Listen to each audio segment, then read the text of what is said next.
What's up, everybody? It's Man of Low Moral Fiber here. My name's Luke, and welcome to episode 5 of my overpowered level 8 Melee Zer0 playthrough. The last episode concluded with us killing Wilhelm and acquiring the power core, which I think flew off the cliff. You can check that out in episode 4. I'll leave a link to the description in the description to that particular episode in case you're interested. In this episode, we'll actually go all the way to getting to the wildlife preserve, and that means we'll have to go through Sanctuary taking off, which is what's happening right now, getting through the fridge, and then getting past the little outwash area and killing the thresher, and then getting past the overlook section, and then going all the way to the wildlife exploitation preserve, and that's what this episode will kind of entail. So this part's obviously one of the main scenes from the story. It's one of the largest scripted events in the game. I think it is the largest scripted event where the most happens. And when this happened, I was obviously, very impressed with this. I hadn't spoiled the game in any way. I had stayed away from any possible spoilers, before the release of Borderlands 2. I was really looking forward to this game, and I don't buy every game at release. So I usually try to stay, very far away from spoilers, especially from games that I won't be getting at release, because I know that it's more likely that those will get spoiled for me. And sometimes you can't avoid it, but I try to, I try to avoid most of those major spoilers that could kind of ruin some games if you knew beforehand. I don't think this particularly would have ruined the game for you, but one thing they said they really wanted to improve between Borderlands 1 when they were working on Borderlands 2 was the story element of the game. Most people criticized Borderlands 1 for having a relatively weak story, relative to other games at least. And, that's definitely agreeable. The story wasn't as in your face as some other games are. But I thought there was definitely some cool story elements located within the data recorders and other things that you could read that weren't, necessarily read to you, that definitely added quite a bit of backstory to the game for those that were interested. And I wasn't, I didn't think Borderlands 1 had a bad story by any means. I thought it was kind of cool. But, that was one of the things they definitely wanted to improve, and I think, most people would agree that they did a very good job doing that. The story from Borderlands 2 is definitely a lot larger and more involved than the story from Borderlands 1. Now, if they were going to look for a main element to improve on the, transition to the next generation of this game, two elements that I would recommend that they put a lot of effort into would be character balance and boss design. Character balance in both Borderlands 1 and Borderlands 2 isn't executed very well. For example, Roland was significantly weaker than the other three Vault Hunters in Borderlands 1. And the difference between Salvador and Axton is very, very large in Borderlands 2. In Borderlands 2, it kind of seems like Salvador and Krieg, I guess you would say, are the most powerful characters, followed by the second tier of, Zero and Gage, I guess, kind of with Maya and Axton down there at the bottom. As far as raid capabilities go, at least, that's kind of true. Well, I guess Maya has some useful glitches, and obviously Axton has some really cool TDR strategies as well. But, they're not anywhere near Salvador. No one's anywhere near Salvador, even Krieg, and that's not really a good thing, I don't think. I don't know. I don't think it's very beneficial for the game to have such a disparity among characters, and I think it would definitely be a vast improvement if the characters were a little bit more, closely related power-wise. That would definitely be something I would definitely look into. And the second element I would recommend them really, putting a lot of effort and investment into would be boss design. For a game that has some really cool bosses, Borderlands 2 also has some really bad bosses, and so I would definitely like for the next game to have better bosses, from your mini story bosses all the way up to the raid bosses. For example, I think the dragon raid boss is an incredible design, or idea at least, but the execution I think definitely was lacking because they are so glitchy, and there seems to be some things that just don't make sense at all. Like how a dragon could actually land inside the stage. That is beyond me.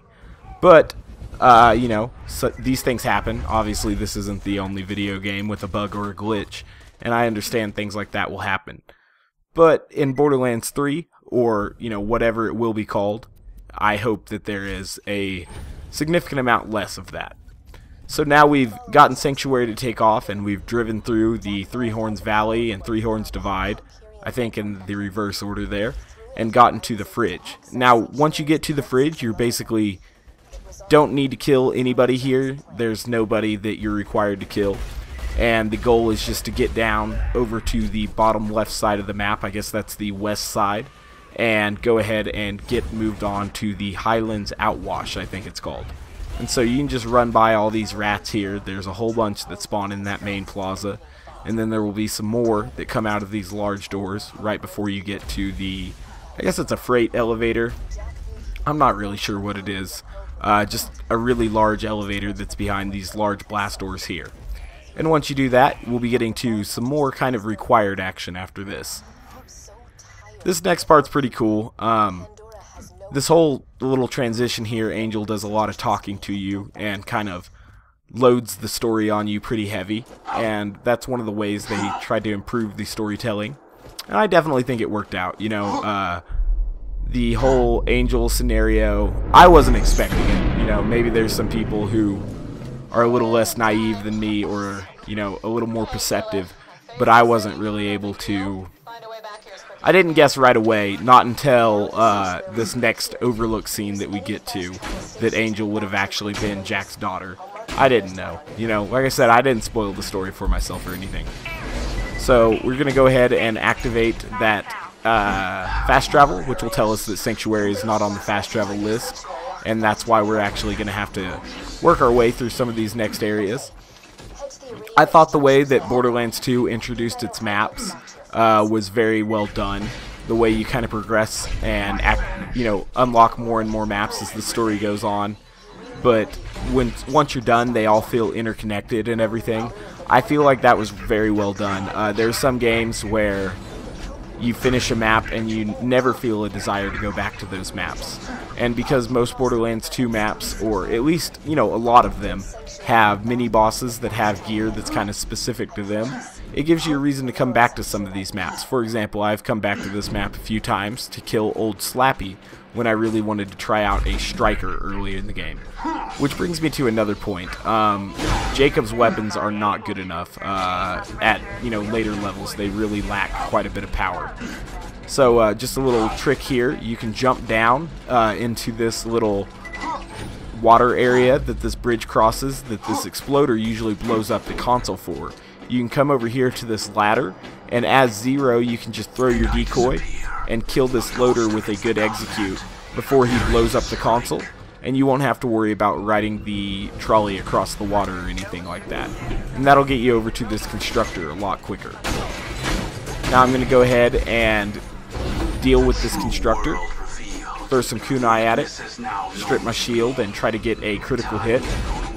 Put it in killing blow there, which was good, because I was able to kill it with just a second execute strike. Or not execute, second Rapier regular melee strike without execute or deception. Just a simple melee strike, and that was able to kill it. And that was good. I want to be over to this Thresher by the time my deception recharges, or at least not until my deception recharges, because I want to get kunai and an execute on him pretty much as soon as he comes out of the ground. You can't really one-hit this guy anymore. There was a time where you could execute the Thresher and kill him before he'd really picked up the beacon, I guess it is, and you could kind of fail the game like that. You could kind of break the game. You'd have to, you know, save quit and come back, and he would pick up the beacon again. And that was kind of cool, but it was also kind of irritating when I was trying to run through the game quickly with Zero one time that I killed the Thresher so quick that I actually broke the game. But it looks like they fixed that, or maybe it was just because I didn't one-hit him. But I think they fixed it. I think that was one thing they fixed like a long time ago, because it happened to quite a few people. So this story Jack tells here is pretty funny, pretty comical. It's really, really dark humor though, like very dark humor. He talks about graphically killing a guy in front of his children here with like a spoon, which is pretty wild, but in Borderlands 2's kind of, you know, lighthearted, dark humor perception, or not perception. I'm not really sure what the word I'm looking for there is. The way it kind of takes everything, its particular disposition, it doesn't seem that bad, but it's still pretty bad. This next part here is pretty tough, and it's virtually impossible to defend the beacon entirely at overpower levels because enemies are going to kill the beacon very, very quickly. I remember at lower levels I would take, you know, considerable preparation and effort into trying to defend the beacon, never letting the beacon be fully depleted during this section as I was working through the game with certain characters and whatnot. But now I realize that's not really a big deal, because at overpower levels they're going to take those out very, very easily. So I'll just try to get cool mini must-fall chains and not go down during this little section while trying to, you know, protect the beacon as much as reasonably possible. It's not going to be, you know, easy to defend the beacon when these guys can take it out from a distance with just a few gunshots. But, you know, we'll still try to do well, kill these guys in a timely fashion and in an efficient way. I'll be using the pimpernel and just a few Norfleet shots, I think. The pimpernel is really good. It'll get slag and a lot of damage on things from afar. Obviously, the pimpernel works really well with Zero's skills, such as Rising Shot, and more importantly, Bore. Bore and Rising Shot in combination can make the pimpernel really, really powerful. A single shot from the pimpernel is often enough, if you've placed it right, to go ahead and give you max stacks of Rising Shot, which is actually a very significant bonus. Rising Shot's kind of a skill that I'm not sure a lot of non-Zero players realize exactly how powerful it is. It's very, very easy to get to 5 stacks of Rising Shot, with most weapons anyway. Not every weapon. For example, like maybe a really slow firing sniper rifle like the Cobra or the elephant gun would be hard to make you know, proficient use of Rising Shot with, but most weapons, Rising Shot is a very, very excellent skill, and I recommend it for most Zero builds. Like I said, I'm just trying to kill as many of these loaders as I can, not letting them deal excessive damage to the, I guess it's a beacon, not a turret, to the beacon.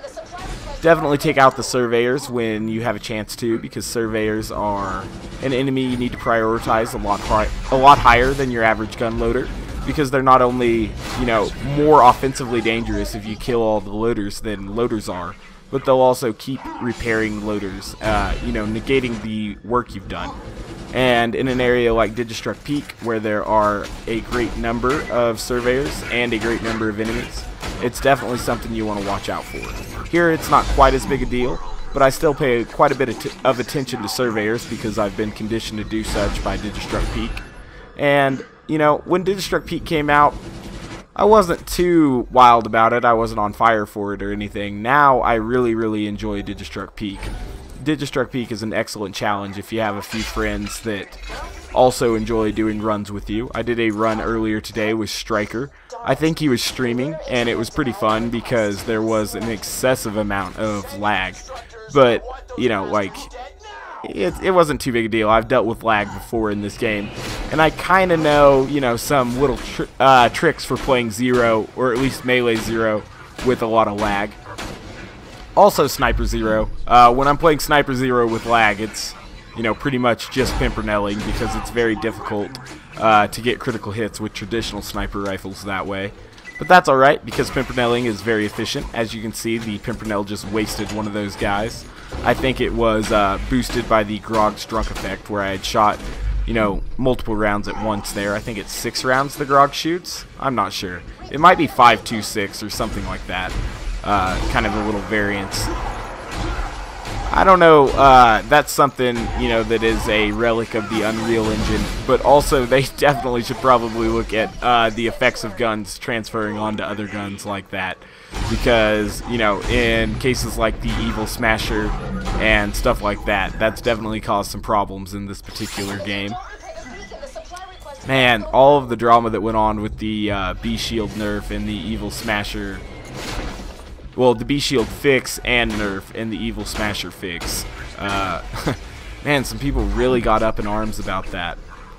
I found that a shame. I hope the, average difficulty of the next game is tough, but not ridiculous. Not like crazy ridiculous, you know what I mean? There should be no need for a shield like the bee. Hopefully there's, just a little better balance.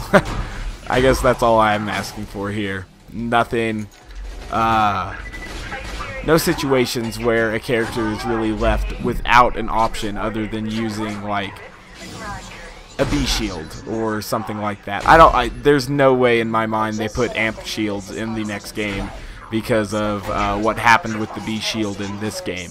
It'll really be interesting, I assume Borderlands 3 is a ways off at this point, but it'll really be interesting to see all the design choices and everything they make.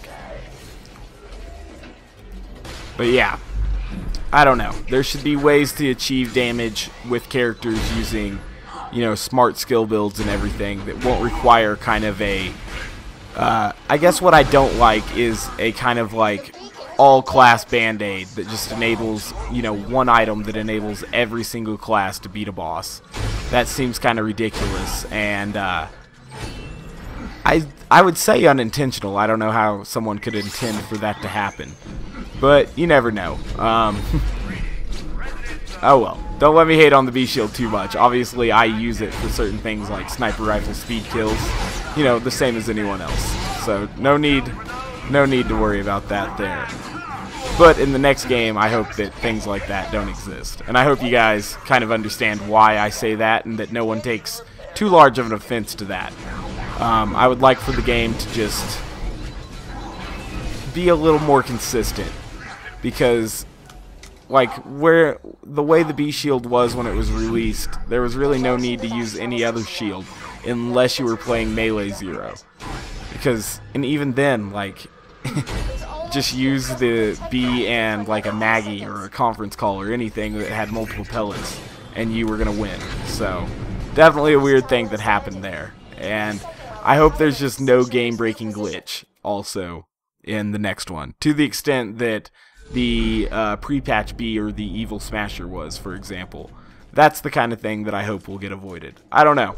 I have high hopes, obviously. I really enjoyed this game, and I very much look forward to when we finally do get some information on Borderlands 3. Right now, all I can do is hope and speculate, obviously. I assume a lot of you guys are looking forward to maybe some information on it as well. The time I think we could most anticipate or expect information on Borderlands 3 would be after the release of Tales from the Borderlands, which is a collaboration with the company Telltale Games, which makes the, kind of episodic Walking Dead games that are really popular as well. So that should be really cool, and I assume that's when we'll start hearing things about Borderlands 3, or whatever the next Borderlands game will be called. But until then, I still, like to think about it and what it will actually be like, It's fun to speculate. Who knows? Anyway, guys, this is getting close to the end of this episode, and I'd like to thank you very much for watching. I very much appreciate it. If you haven't yet, please take the time to subscribe. I'd appreciate that as well. Otherwise, like I said, I very much thank you for watching, and I hope to catch you next time. Bye, guys.